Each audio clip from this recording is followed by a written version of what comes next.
আজ আমরা শিখব কিভাবে মাইক্রোসফট অফিস ওয়ার্ডে ওএমআর শিট তৈরি করা যায়। প্রথমে ইনসার্ট মেনু থেকে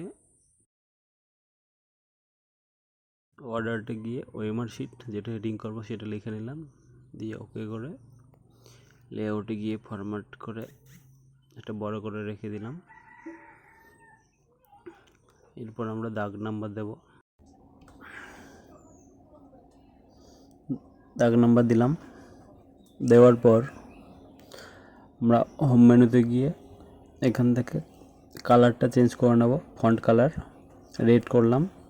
এরপর আমরা 24D0 লিখে অল্ট এক্স একসাথে প্রেস করব। তারপর আবার 24D1 লিখে অল্ট এক্স একসাথে প্রেস করব।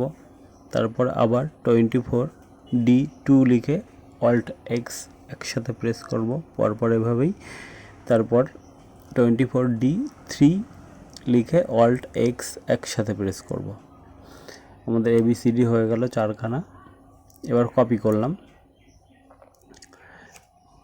কপি করার পর আমরা পেস্ট করব।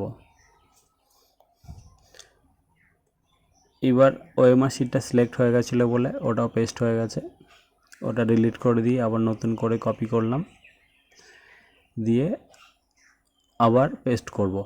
এরপর অটোমেটিক্যালি আমরা CTRL+V প্রেস করে আমরা পেস্ট করতে পারি।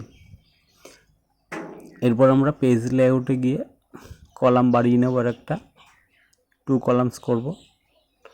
2 কলামস করা হয়ে গেলে আবার পেস্ট করতে থাকছি। CTRL+V প্রেস করে আমরা পেস্ট করতে পারি। 70টা মতো করলাম আমি এখানে, তোমরা চাইলে বেশিও করতে পারো। এটাই হচ্ছে পদ্ধতি ওএমআর শিট তৈরি করার।